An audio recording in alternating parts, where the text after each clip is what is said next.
The sound of the door closing echoed through the empty hallway like a thunderclap. Sarah stood frozen, one hand still outstretched, her 3-year-old daughter Emma clutching her leg. The packed suitcases were gone. So was he. Just like that, after 8 years of marriage, David had walked out, leaving nothing but a hastily scribbled note on the kitchen counter: "I can't do this anymore. I'm sorry." If you're feeling the weight of Sarah's world crashing down right now, stay with her journey. This story might just give you the strength you need for your own battles. Like this video if you've ever had to be stronger than you thought possible, and subscribe to follow more stories that remind us of the resilience of the human spirit. Sarah slid down against the wall, her body trembling as Emma's small voice pierced through her shock. "Mommy, where's Daddy going? When is he coming back?" The questions hung in the air, unanswered, as Sarah pulled her daughter close, hiding her tears in Emma's soft curls. How could she explain something she didn't understand herself?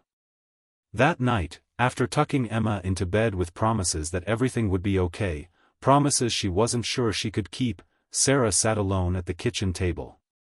The house felt cavernous without David's presence. The silence was deafening. Their joint bank account showed a withdrawal of half their savings. His phone went straight to voicemail. Reality was setting in. She was on her own now, with a mortgage, a preschooler, and a part-time job that barely covered groceries. "I can't fall apart," she whispered to herself, wiping away tears. "Emma needs me." She pulled out a notebook and began to write, making lists, calculating expenses, planning her next steps. By dawn, her eyes were red and swollen, but her resolve was hardening like steel. The first few weeks passed in a blur of practical challenges. Sarah called her boss at the bookstore and asked for full-time hours. She learned to fix the leaky faucet that David had always handled. She sold her wedding ring to pay for daycare. Each night, she collapsed into bed exhausted, only to be awakened by Emma's nightmares, her daughter calling out for the father who never answered. "When is Daddy coming home?" Emma would ask, almost daily. Sarah struggled to find the right words. "Daddy needed to go away for a while, sweetheart. But I'm here. I'll always be here." One evening, while attempting to assemble a bookshelf, something David would have done in minutes, Sarah threw down the screwdriver in frustration. Emma watched from the doorway, clutching her favorite stuffed rabbit. "It's okay, Mommy," Emma said, her small voice serious. "Daddy showed me how to use the screwdriver once. I can help." Sarah looked at her daughter, this tiny person offering strength when she felt weakest, and something shifted inside her. She wasn't just surviving for Emma, they were going to survive together. Months passed. Sarah learned to change the oil in the car, to negotiate with bill collectors, to braid Emma's hair the way she liked it. She worked extra shifts on weekends when Emma visited her grandmother. She started an online course in web design, studying late into the night after Emma was asleep. The dining room became her office, the living room transformed into a space where they built blanket forts and had dance parties. There were still hard days, days when Emma cried for her father, days when Sarah's own grief felt overwhelming. The first Christmas without David, Sarah nearly broke down seeing Emma's face fall when she realized her father wouldn't be there to help decorate the tree. But they created new traditions: hot chocolate with extra marshmallows, homemade ornaments, and Christmas Eve picnics under the tree. "We're different now, but we're still a family," Sarah told Emma as they hung lights around their small apartment. "Sometimes families change shape, but the love stays the same." A year after David left, Sarah received divorce papers in the mail. There was no return address, just a lawyer's name and a request for her signature. She signed them at the kitchen table after Emma went to bed, tears silently streaming down her face, not for the loss of David anymore, but for the death of the future she had once imagined. The next morning, she woke up with a strange sense of lightness. She made heart-shaped pancakes for Emma and took a selfie of them together with syrup-sticky smiles. She posted it online with the caption, "Day 1 of our new chapter." Sarah's web design course led to freelance work, which led to a client offering her a full-time position with flexible hours. She could now work from home 3 days a week, cutting down on childcare costs and giving her more time with Emma. Their financial situation slowly improved. Sarah started a small savings account labeled Emma's Future. At Emma's kindergarten orientation, Sarah sat among couples, feeling the familiar ache of being alone. A teacher handed out forms asking for both parents' information. "Just me," Sarah said quietly when it was her turn to introduce herself. "I'm Emma's mom." "And her dad too, basically," Emma added proudly, making the room chuckle. "She does everything. She can even kill spiders and fix the toilet." That night, Sarah looked at herself in the mirror, really looked, for the first time in months. The woman staring back had shadows under her eyes, yes, but also a strength in her gaze that hadn't been there before. She was thinner, harder in some ways, but also more herself than she'd ever been. As Emma grew, so did Sarah's confidence. She joined a single-parent support group, where she found friendship and solidarity. She learned to ask for help when she needed it, something the old Sarah would never have done. She discovered that vulnerability wasn't weakness, it was another form of strength. When Emma was 7, she came home from school quiet and withdrawn. After much gentle prodding, she finally admitted that a classmate had teased her about not having a dad. "Everyone else has one," Emma said, tears welling in her eyes. "Why did mine leave? Didn't he love me enough to stay?" Sarah's heart shattered, but she kept her voice steady. "Your dad leaving had nothing to do with you, Emma. Sometimes adults make choices that hurt the people they love, not because they want to, but because they're fighting battles we can't see." "But it's not fair," Emma protested. "No, it's not," Sarah agreed. "But look at all we have. Look at how strong we are together. Some people have 2 parents, some have 1, some have grandparents or aunts or uncles. What matters is the love, not the number of people." That weekend, Sarah organized a Family Appreciation Day. They made a scrapbook together, filling it with photos of their little family of 2, plus the extended network of friends and relatives who had supported them. They added Emma's drawings, ticket stubs from movies they'd seen together, pressed flowers from their hikes.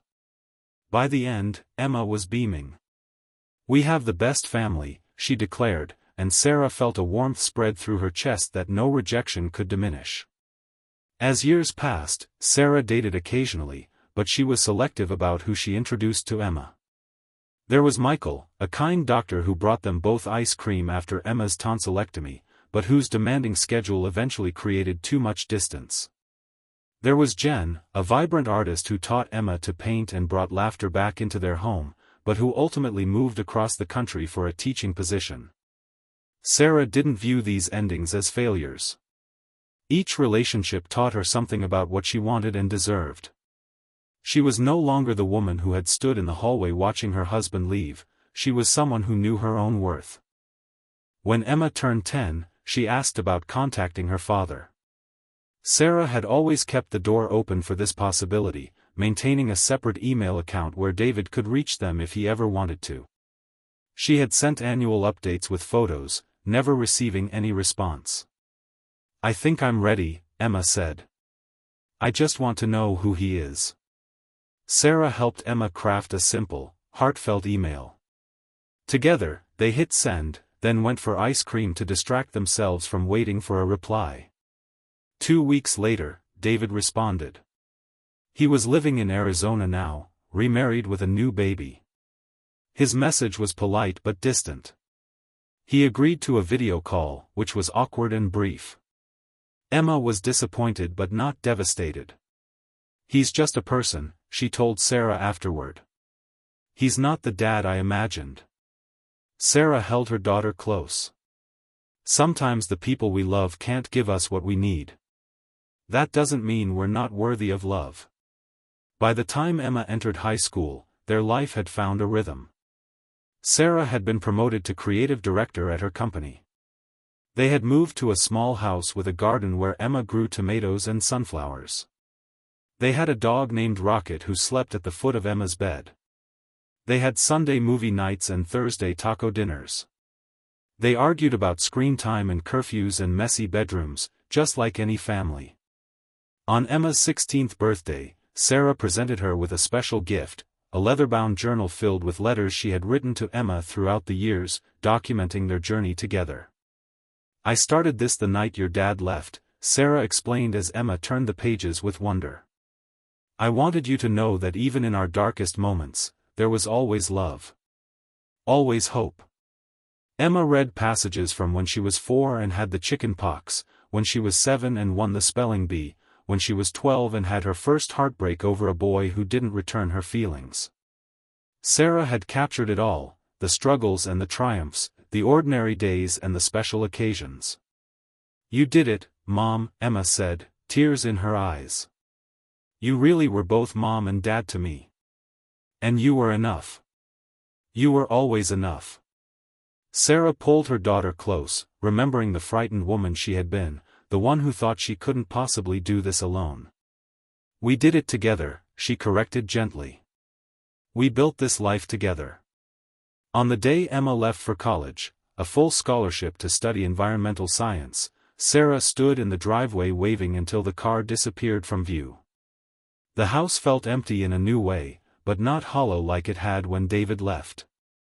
This emptiness was tinged with pride, with accomplishment, with the knowledge that they had not just survived, but thrived. That evening, Sarah sat on the porch swing, scrolling through photos on her phone, Emma as a toddler with ice cream on her face, Emma missing her front teeth, Emma in her graduation cap. A text message appeared, a selfie of Emma in her new dorm room, smiling broadly, with the caption, "Missing you already, but ready for this because you taught me how to be brave." Sarah smiled through her tears. The journey hadn't been easy. There had been moments when she thought she couldn't take another step, couldn't solve another problem, couldn't be everything her daughter needed. But somehow, day by day, she had found the strength. They both had. She thought about the woman she had become, stronger than she ever imagined, more capable than she ever dreamed. David's leaving had broken her heart, but in rebuilding her life, she had discovered parts of herself she never knew existed.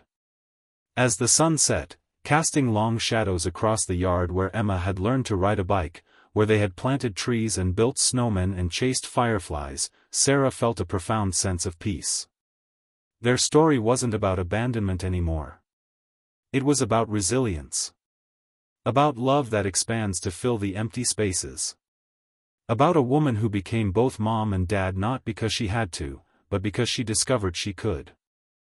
If this story touched your heart, please like this video and subscribe to our channel for more stories of strength and resilience. Remember that sometimes life's greatest challenges reveal our greatest capabilities. Share in the comments if you've experienced something similar or if this story gave you hope. We're all in this together, finding our way through life's unexpected turns.